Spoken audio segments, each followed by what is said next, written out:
7 Little Johnstons. Amber and Trent cope with his bleak MRI results. There is fear. The reality stars are concerned about multiple sclerosis and other diagnoses as Trent is referred to a neurologist. Trent and Amber Johnston deal with some potentially bleak news in the latest all-new episode of 7 Little Johnstons, sharing there is fear about what his MRI results could mean. Trent and Amber somberly discuss his test results in the car.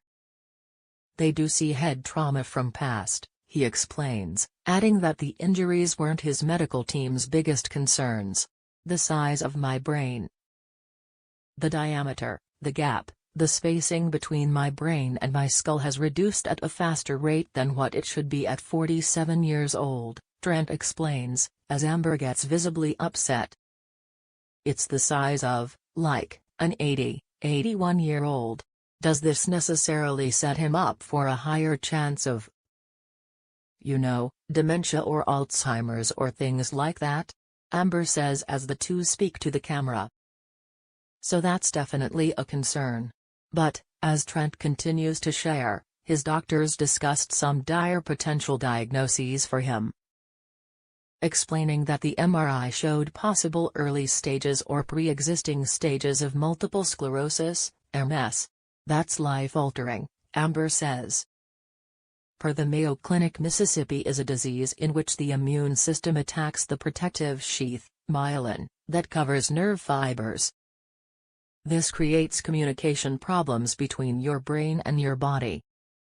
The result, Amber explains, is that MS causes your brain to not function with the rest of your body. It can cause vision issues, lot of body pains. So, yeah, there is fear. When Trent tells Amber that they're being referred to a neurologist, she admits, "I definitely don't think this is what we were expecting." Trent agrees, saying, "It doesn't make me feel good to sit here and say, hey, I know you've been a hard worker and you've done a lot in your 47 years, but you got to slow down. Your brain's the size of an 80-year-old. Academically, I'm not that gifted anyway," he says, "so if this is my next challenge right now. Besides getting back to work, let me button up and get this figured out." Trent then turns the topic to daughter Liz's 14-month-old daughter, Layden, whom she welcomed with boyfriend Bryce Bolden in November 2023. "I've got a new grandbaby I want to enjoy. I don't want to be a burden," Trent says. 7 Little Johnstons. Trent and Amber on fear of daughter Elizabeth giving birth with achondroplasia. Trent and Amber Johnston had their reservations about daughter Elizabeth Johnston's high-risk pregnancy. In an exclusive conversation with the 7 Little Johnstons, couple opened up about the worries they had upon learning that Elizabeth was expecting and the complications that can arise when women with achondroplasia give birth.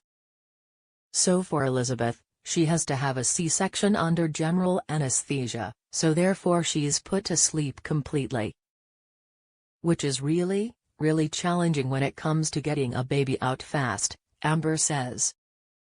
"Our pelvis is too narrow and in a sense kind of fused.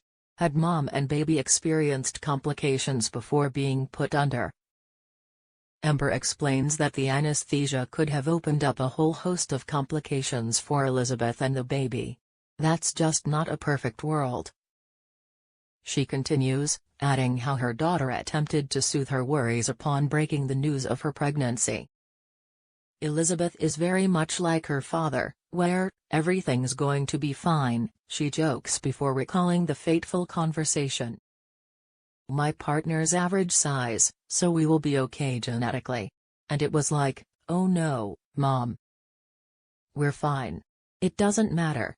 The baby will either be little or big." However, that's not the only problem that can happen, she says. "You're right. It's great. And I'm like, okay, Elizabeth."